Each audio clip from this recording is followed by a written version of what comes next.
Hello students, इस बार के exam में यहाँ से डायरेक्ट प्रश्न पूछे जाने वाले हैं, तो आप इसे पूरा देखिए। अगर छोड़कर चले जाएंगे तो समझिए आपका एग्ज़ाम में 50 में 50 नंबर से जो है ना पूरा नहीं आ पाएगा, तो इसीलिए पूरा देखिए। तो चलिए हम प्रश्नों को शुरू करते हैं। पहला प्रश्न है, मानव मुक्ति के पुरोधा किसे कहा गया है? मानव मुक्ति के पुरोधा किसे कहा गया है? तो इसका जो सही उत्तर रह जाएगी, पहला ऑप्शन है नलिन बिलोचन शर्मा, दूसरा ऑप्शन यतेंद्र मिश्र, तीसरा ऑप्शन है भीमराव अम्बेडकर और चौथा ऑप्शन है अमरकांत। तो इसका जो सही उत्तर रह जाएगी पहला ऑप्शन सही, तीसरा ऑप्शन सही होगा। तीसरा ऑप्शन भीमराव अम्बेडकर। मानव मुक्ति के पुरोधा किसे कहा गया है? भीमराव अम्बेडकर। उसके बाद अगला प्रश्न है, नलिन बिलोचन शर्मा का जन्म कब हुआ? नलिन बिलोचन शर्मा का जन्म कब हुआ? तो ऑप्शन देख लीजिए, 14 जनवरी 1915, 18 फरवरी 1916, 22 मार्च 1917, 24 अप्रैल 1918। इसका जो सही उत्तर रह जाएगी 18 फरवरी 1916। हाँ, यदि आपको याद है तो आप जो है अभी अपना चेक कर सकते हैं कि हमको कितना याद है। अगर लास्ट में देखिए कि जो है ना आपको कितना सही हुआ। अगर आपको याद नहीं है तो एक बार दो बार देख कर जो इसे याद कर लीजिए। उसके बाद अगला प्रश्न है, मेघदूतम या मेघदूत का जर्मन भाषा में अनुवाद किसने किया? मेघदूत का जर्मन भाषा में अनुवाद किसने किया? तो ऑप्शन ईश्वर पेटलिकर, रूसी ने, मैक्स मुलर ने, सातकोड़ी होता। उसके बाद इसका जो सही उत्तर है आपका तीसरा ऑप्शन सही हो जाएगा, मैक्स मुलर ने। उसके बाद अगला प्रश्न है, नाखून क्यों बढ़ते हैं? नाखून क्यों बढ़ते हैं? पाठ में बूढ़े ने सबसे बड़ी चीज किसे माना है? बूढ़े कहने का अर्थ यहाँ पर किसे संबोधित हो रहा पता है? महात्मा गांधी को। बूढ़े कहने का अर्थ उसी को यहाँ पर जो बतलाया जाए कि बूढ़े ने, महात्मा गांधी ने सबसे बड़ी चीज किसे माना है? तो इसका जो सही उत्तर रह जाएगी वो है, पहले ऑप्शन देख लीजिए, प्रेम, क्रोध, भय, चौथा ऑप्शन है घृणा। सबसे बड़ी चीज किसे माना है? तो यहाँ पर जो है प्रेम को सबसे बड़ी चीज माना है। तो इसका जो उत्तर हो जाएगा पहला ऑप्शन सही है। उसके बाद अगला प्रश्न है, दक्षिण भारत, 5 नंबर प्रश्न, दक्षिण भारत की नागरी लिपि क्या कहलाती है? दक्षिण भारत की नागरी लिपि क्या कहलाती है? ऑप्शन देख लीजिए, देवनागरी, ब्रह्मनागरी, नंदी नागरी, विजय नागरी। इसका जो सही उत्तर हो जाएगी तीसरा ऑप्शन सही है, नंदी नागरी। उसके बाद अगला प्रश्न है,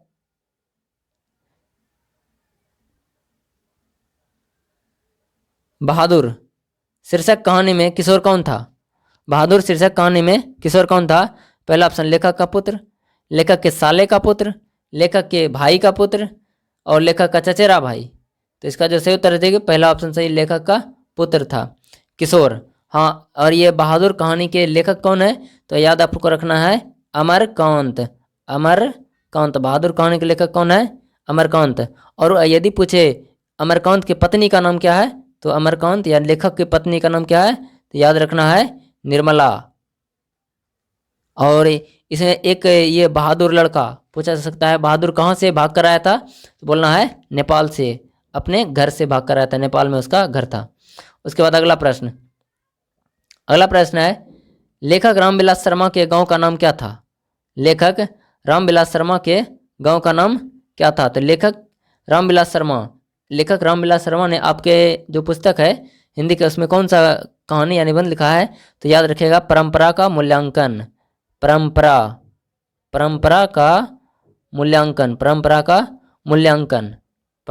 का जो मूल्यांकन है ना, वो लिखा है इसी ने। किसने? लेखक रामविलास शर्मा ने। उसके बाद अगला प्रश्न ये पूछा जा रहा है कि रामविलास शर्मा का गांव का नाम, तो गांव का नाम इसका देखिए ऑप्शन, उचगांव सानी, उचगांव सैनी। तो इसका जो सही उत्तर है दूसरा ऑप्शन सही हो जाएगी, उचगांव सानी। उसके बाद अगला प्रश्न है, बिरजू महाराज का संबंध किससे है? तबला वादन, संतूर वादन, बांसुरी वादन।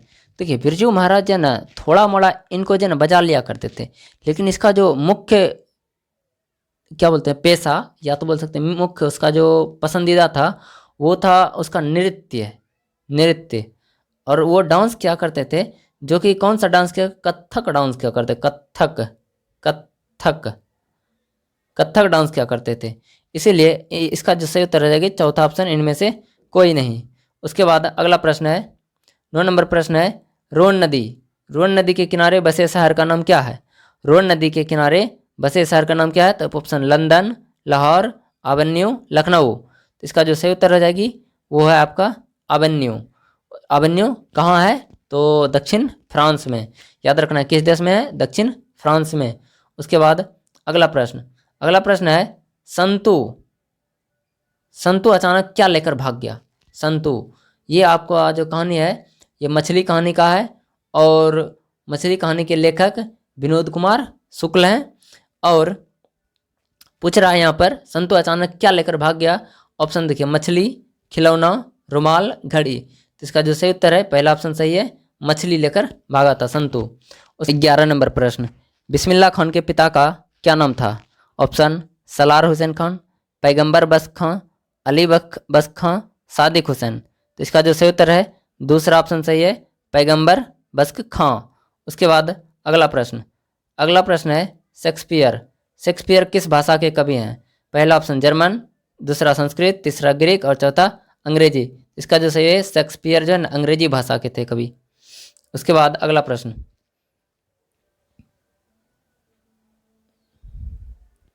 गुरु नानक की पत्नी का क्या नाम था? गुरु नानक की या गुरु नानक की पत्नी का क्या नाम थे? सुलक्षणी, सुलोचना, सरला, सुलोचनी। तो इसमें जो सही उत्तर है पहला ऑप्शन आपका सही हो जाएगा सुलक्षणी, पहला ऑप्शन सही है सुलक्षणी। उसके बाद अगला प्रश्न, अगला प्रश्न है, रसखान, रसखान को पुष्टि मार्ग, रसखान को पुष्टि मार्ग की दीक्षा किसने दी थी? ऑप्शन है सूरदास, कृष्णदास, रामानंद, गोस्वामी विट्ठलनाथ। तो इसका जो सही है चौथा ऑप्शन सही हो जाएगी गोस्वामी विट्ठलनाथ। उसके बाद अगला प्रश्न, अगला प्रश्न है, मो अंशु वनिही लय बरसो कौन कहते हैं? ये आपका घनानंद के द्वारा लिखा गया कविता है, जिसमें कि ऑप्शन देख लीजिए, रसखान, गुरु नानक, घनानंद और दिनकर। इसमें जो सही उत्तर रह जाएगी, पहले ये बोल दिए घनानंद के द्वारा लिखा गया है, तो ये घनानंद के द्वारा लिखा गया है। प्रेमघन किस युग के कवि थे? पहला ऑप्शन प्रयोगवाद युग के कवि, प्रबद्धवाद युग के कवि, भारतेंदु युग के कवि, ऑप्शन चौथा है छायावाद युग के कवि। इसका जो सही उत्तर रह जाएगी वो है आपका तीसरा ऑप्शन सही, भारतेंदु युग के कवि। उसके बाद अगला प्रश्न, अगला प्रश्न है 17 नंबर पर, सुमित्रानंदन पंत को किस कृति के लिए भारतीय ज्ञानपीठ पुरस्कार दिया गया? तो ऑप्शन देख लीजिए, युगपथ, ग्राम्या, चिदम्बरा, युगांत। तो इसका जो सही उत्तर रह जाएगी तीसरा ऑप्शन आपका सही हो जाएगा चिदम्बरा, चिदम्बरा के लिए इसे भारतीय ज्ञानपीठ पुरस्कार दिया गया। उसके बाद अगला प्रश्न है, अगला प्रश्न है 18 नंबर प्रश्न, किसके हुंकार से महलों की नींव उखड़ जाती है? किसके हुंकार से महलों की नींव उखड़ जाती है? ऑप्शन शासक, राजा, विदेशी, जनता। तो इसका जो सही उत्तर है चौथा ऑप्शन आपका सही हो जाएगा जनता। उसके बाद अगला प्रश्न, अगला प्रश्न है 19 नंबर, 19 नंबर प्रश्न है, उगते हुए सूरज का देश, उगते हुए सूरज का देश, उगते हुए सूरज का देश किसे कहा जाता है? Option Japan, Nepal, Bhutan, Iran. इसका जो सही उत्तर रह जाएगी पहला ऑप्शन सही है जापान। उसके बाद अगला प्रश्न, अगला प्रश्न है, एक वृक्ष की हत्या, एक वृक्ष की हत्या शीर्षक कविता में वृक्ष और कवि के बीच कैसा संबंध है? ऑप्शन देख लीजिए, शत्रुता, मित्रता, भक्ति, ईर्ष्या। इसका जो सही उत्तर है दूसरा ऑप्शन आपका सही है मित्रता। अगला प्रश्न, अगला प्रश्न है, बीरेन डंगवाल, बीरेन डंगवाल का जन्म कब हुआ? अगला प्रश्न है, बीरेन डंगवाल का जन्म कब हुआ? ऑप्शन देख लीजिए, 5 अगस्त 1947 ईस्वी को, उसके बाद 15 अगस्त 1948 ईस्वी को, 5 अगस्त 1949 ईस्वी को, 15 अगस्त 1950 ईस्वी को। तो पहला ऑप्शन सही है 5 अगस्त 1947 ईस्वी। कौन सा है? 5 अगस्त 1947 ईस्वी। अगला प्रश्न है आपका, खालिश बेचैनी किसकी है? अगला प्रश्न है खालिश बेचैनी, देख लीजिए खालिश बेचैनी किसकी है? ऑप्शन देख लीजिए, खरगोश, बंदर, गिलहरी, कबूतर। तो खालिश बेचैनी किसकी है? पहला ऑप्शन सही है, खरगोश। खरगोश की जो होती है ना वो खालिश बेचैनी होती है। उसके बाद अगला प्रश्न है लौट कर आऊँगा फिर पाठ में कवि कहाँ लौटने की बात कहते हैं? ऑप्शन देख लीजिए, बिहार में, असम में, उड़ीसा में, बंगाल में। तो ये जो लौट कर आऊँगा फिर पाठ के कवि है ना, वो आपका जो है ना लौट कर जीवनानंद दास है, जो कि बंगाल के रहने वाले थे, इसीलिए वो अपने देश में आने की बात करते हैं। तो इसका जो सही उत्तर हो जाएगी, चौथा ऑप्शन सही हो जाएगा आपका, बंगाल में। उसके बाद अगला प्रश्न है मेरे बिना तुम प्रभु के लेखक कौन है? मेरे बिना तुम प्रभु के लेखक कौन है? Option, Rainer Maria Rilke, Sumitranandan Pant, Dinkar Agyeya. तो इसका जो सही उत्तर हो जाएगी, पहला ऑप्शन सही है, रेनर मारिया रिल्के। उसके बाद अगला प्रश्न है 25 नंबर प्रश्न, नंजम्मा मनगम्मा की कौन थी? नंजम्मा मनगम्मा की कौन थी या कौन लगती थी? ऑप्शन देख लीजिए, बेटी, मौसी, बहू या सौतीन। तो इसका जो उत्तर हो जाएगी, तीसरा ऑप्शन सही है, बहू, जिसको कि और दूसरे भाषा में कहते हैं पतोहू, या और भी कह सकते हैं अपने बेटा की पत्नी। उसके बाद अगला प्रश्न है ढहते विश्वास कहानी का प्रमुख पात्र कौन है? ऑप्शन देख लीजिए, लक्ष्मी, सीता, गीता, मनगम्मा। तो ढहते विश्वास कहानी का जो प्रमुख पात्र है वो है लक्ष्मी। और लक्ष्मी के अगर पति का नाम पूछ लिया जाए तो लक्ष्मी का पति का नाम है लक्ष्मण, जो कि कहाँ नौकरी करता था? कोलकाता में। अगर लक्ष्मी के बेटे का नाम पूछ लिया जाए तो इसका बड़े बेटे का नाम था अच्युत। उसके बाद अगला प्रश्न है ईश्वर पेटलिकर किस भाषा के कथाकार है? ईश्वर पेटलिकर किस भाषा के कथाकार है?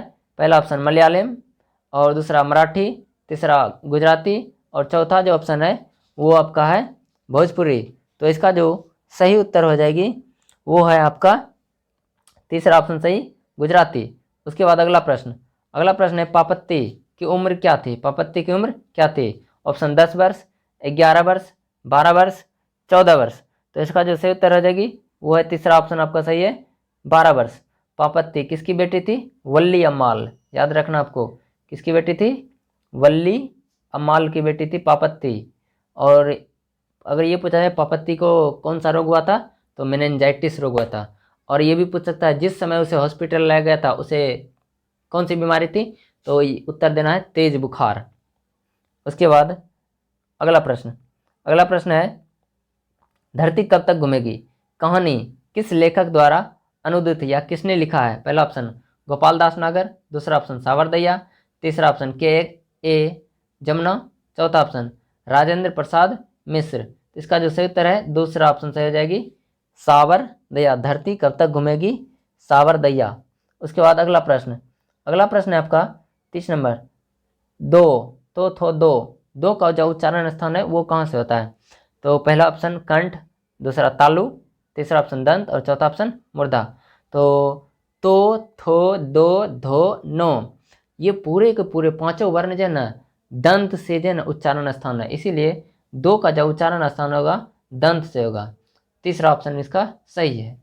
उसके बाद अगला प्रश्न है भाववाचक संज्ञा का उदाहरण कौन सा है? ऑप्शन देख लीजिए, सर्दी, लड़की, बहन, घड़ी।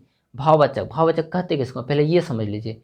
तो भाववाचक उस संज्ञा को कहेंगे जो कि आप उसे जन केवल महसूस कर सकते हैं, उसे आप छू नहीं सकते, तो उसे जन भाववाचक।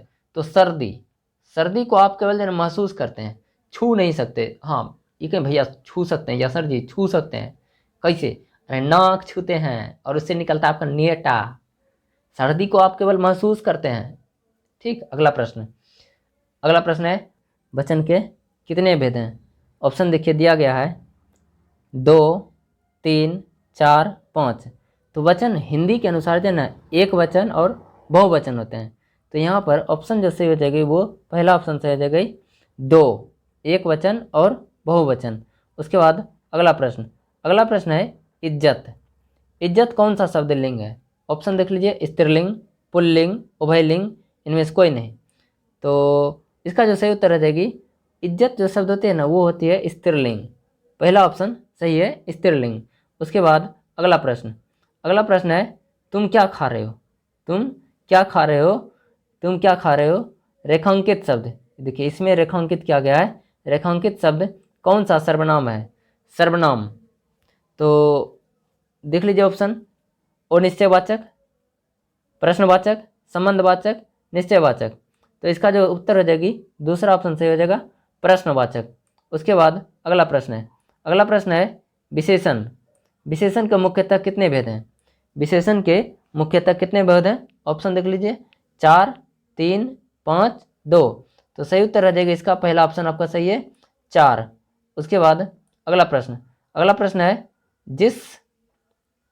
जिस शब्द से किसी काम का होना, जिस शब्द से किसी काम का करना या होना प्रकट हो उसे क्या कहते हैं? तो इसमें जो आपका देख लीजिए ऑप्शन हो जाएगी, ऑप्शन है संज्ञा, सर्वनाम, क्रिया, विशेषण। तो इसमें से सही उत्तर हो जाएगी क्रिया। क्रिया जो है ना, यानी कोई जब आप कोई काम करते हैं तो वो जो है ना क्रिया कहलाती है। और संज्ञा कहते हैं किसको? तो संज्ञा भी देख लीजिए, संज्ञा कहते हैं किसी व्यक्ति, वस्तु, स्थान या किसी जानवर के खास नाम या किसी प्रकार से भी इसका नाम ले लीजिए तो उसे संज्ञा कहते हैं। सर्वनाम किसको कहते हैं? सर्वनाम संज्ञा के बदले में जो शब्द आ जाए उसे सर्वनाम कहते हैं। क्रिया के बारे में तभी बतला ही दिए कि कोई काम का करना या होना अगर समझा जाए तो उसे क्रिया कहते हैं। विशेषण के ये विशेषता बतलाता है, किसी भी चीज़ का अगर ये विशेषता बतलाता है, जैसे संज्ञा है या सर्वनाम है, उसका अगर विशेषता बतलाती है, वो अच्छा है, खराब है, भला है, बुरा है, मोटा है, ताज़ा है, दौड़ता है, कुछ भी अगर उसके बारे में बताता है तो वहाँ पर ये फास्ट दौड़ता है, फास्ट है, तो यहाँ पर जन ये विशेषण कहलाती है। इसलिए ये जो आपका जो सही उत्तर इस प्रश्न का तीसरा ऑप्शन सही है। उसके बाद अगला प्रश्न, वाच्य के कितने भेद हैं? तो ऑप्शन देख लीजिए, 1, 2, 3, 4। इसका जो सही उत्तर है तीसरा ऑप्शन सही है, 3। पूछेगा यदि कौन कौन सा है? पहला कर्तरीवाच्य, दूसरा कर्मवाच्य, तीसरा भाववाच्य। उसके बाद अगला प्रश्न है भविष्यत काल के कितने प्रकार हैं? ऑप्शन देख लीजिए, 4, 3, 2, 5। तो भविष्यत काल के जो होते हैं वो है 3 प्रकार होते हैं। भविष्यत काल के भी जो है ना 3 प्रकार के, हिंदी के अनुसार जो है ना 3 प्रकार के ही जो है ना भविष्यत काल में जो प्रकार होते हैं। उसके बाद अगला प्रश्न, वह छत से गिर पड़ा यह किस कारक का उदाहरण है? ऑप्शन अपादान कारक, कर्ता कारक, कर्म कारक, अधिकरण कारक। इसका जो सही है पहला ऑप्शन सही है, अपादान कारक। जब कभी भी कहीं से अलगाव का बोध हो तो वहाँ पर जो है ना अपादान कारक होती है। विभक्ति यदि बोली जाए तो वहाँ पर जो है ना पंचमी विभक्ति होती है। उसके बाद अगला प्रश्न, जिस शब्द का रूप कभी नहीं बदलता उसे क्या कहते हैं? जिस शब्द का रूप कभी नहीं बदलता उसे क्या कहते हैं? संज्ञा, सर्वनाम, क्रिया, अवयव। इसका जो सही उत्तर है चौथा ऑप्शन सही है, अवयव। उसके बाद अगला प्रश्न है प्रत्येक का संधि विच्छेद कौन सा है? इसमें जो सही उत्तर आ जाएगी वो है आपका चौथा ऑप्शन सही, प्रतिजोड़ 1, प्रत्येक। उसके बाद अगला प्रश्न, बेमन शब्द कौन सा समास है? ऑप्शन बहुव्रीहि, कर्मधारय, नंज, तत्पुरुष। इसका जो सही उत्तर है तीसरा ऑप्शन सही है, नंज समास। उसके बाद अगला प्रश्न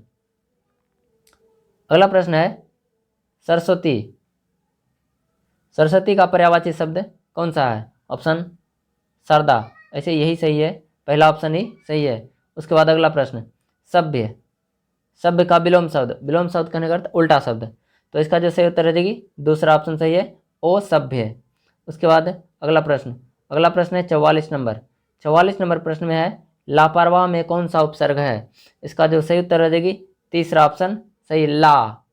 उसके बाद अगला प्रश्न, बुढ़ापा में कौन सा प्रत्यय है? बुढ़ापा में कौन सा प्रत्यय है? आपको याद रखना है, पा इसमें प्रत्यय है। उसके बाद अगला प्रश्न, खेत शब्द है, इसका जो सही उत्तर आ जाएगी तद्भव। तद्भव जो है ना खेत जो शब्द है वो है तद्भव।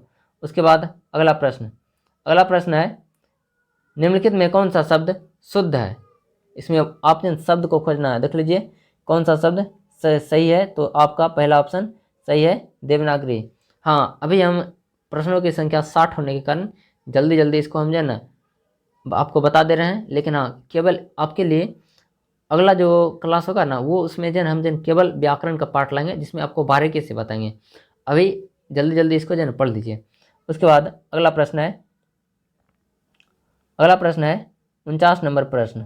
49 नंबर प्रश्न में है अच्छे लड़के परिश्रमी होते हैं। वाक्य का उदाहरण है अच्छे लड़के परिश्रमी होते हैं। देखिए अच्छे लड़के परिश्रमी होते हैं, इसमें इतने का बात बोला गया है, ज़्यादा और कुछ भी जोड़ा उड़ा नहीं है, तो इसीलिए ये जो है ना सरल वाक्य होती है। उसके बाद अगला प्रश्न है निम्नलिखित वाक्यों में कौन सा वाक्य शुद्ध है। पहला ऑप्शन आपके दर्शन कब होंगे, तो ये आपका जन यही सही होगा। पहला ऑप्शन आपके दर्शन कब होंगे, बाकी सारा जन ये कुछ न कुछ थोड़ा थोड़ा जन गलत है। उसके बाद अगला प्रश्न है कम खाने वाले के लिए एक शब्द है, यानी कहने का अर्थ ये हुआ अनेक शब्द के बदले एक शब्द। तो कम खाने वाले को क्या कहते हैं, तो कम खाने वाले को अल्पहारी कहा जाता है। कम खाने वाले को क्या कहते हैं, अल्पहारी। उसके बाद अगला प्रश्न है जिसका जन्म पीछे हुआ है उसे क्या कहते हैं, तो इसका जो सही उत्तर देगी पहला ऑप्शन ही सही है अनुज। उसके बाद अगला प्रश्न है 53 नंबर प्रश्न नाच न जाने आंगन टेढ़ा। लोकोक्ति का क्या अर्थ है, या लोकोक्तियाँ का क्या अर्थ है, या एक प्रकार से मुहावरा लोकोक्तियाँ हुई है। तो इसका जो सही उत्तर आ जाएगी काम न जानना और बहाना बनाना, यानी कि काम न जानना, काम जानवे नहीं करता और बहाना बनाता, उसी को कहते हैं नाच न जाने आंगन टेढ़ा। उसके बाद अगला प्रश्न है हाथ खाली होना मुहावरा का अर्थ है। हाथ खाली होना मुहावरा मतलब हाथ में कुछ नहीं है, तो इसका मतलब ये है हाथ से नहीं कहते हैं। हाथ खाली मुहावरा का अर्थ हाथ खाली होना मुहावरा का अर्थ है क्या है, तो इसका जगह पास पैसा नहीं होना। आपके पास यदि पैसा नहीं तो कहते हैं हाथ खाली है मेरा। अगला प्रश्न है कुंवर नारायण ने बूढ़ा चौकीदार किसे कहा है, तो इसका जो सही है तीसरा ऑप्शन सही है वृक्ष। उसके बाद अगला प्रश्न है सुमित्रानंदन पंत की माता का नाम क्या है, सरस्वती देवी, लक्ष्मी देवी, बुधिया देवी, सुमित्रा देवी। इसका जो सही है पहला ऑप्शन ही सही है सरस्वती देवी। उसके बाद अगला प्रश्न रसूलन बाई कौन थी, कवित्री, कथावाचिका, गायिका, नर्तकी। तो तीसरा ऑप्शन इसका सही हो जाएगी गायिका। रसूलन बाई कौन थी, गायिका। उसके बाद अगला प्रश्न 58 नंबर प्रश्न है अशोक वाजपेयी का मूल निवास स्थान कहाँ है, तो इसका जो सही उत्तर देगी पहला ऑप्शन ही सही है मध्य प्रदेश। उसके बाद अगला प्रश्न हाँ अशोक वाजपेयी का अगर जन्म पूछे तो वो छत्तीसगढ़ में हुआ था जन्म, लेकिन मूल निवास स्थान पूछे तो आपका जन्म हो जाता है मध्य प्रदेश। उसके बाद अगला प्रश्न है जिंदगी और जोक किस लेखक की रचना है। जिंदगी और जोक अशोक वाजपेयी की रचना है। उसके बाद अगला प्रश्न है मैक्स मुलर की मृत्यु कब हुई थी। ऑप्शन देख लीजिए 16 अक्टूबर 1901, 20 अक्टूबर 1901, 24 अक्टूबर 1900 और 28 अक्टूबर 1900। इसका जो सही उत्तर है चौथा ऑप्शन आपका सही है 28 अक्टूबर 1900। तो ये थे आपके महत्वपूर्ण 60 प्रश्न, जिसमें आपके एग्जाम में इस बार आने की पूरा संभावना इसमें से कम जो है ना 10-15 क्वेश्चन जो निश्चित जो है ना आएगा। इसीलिए आप इसे जो अच्छी तरीके से याद कर लें। आज के लिए इतना ही। जय हिंद स्टूडेंट्स।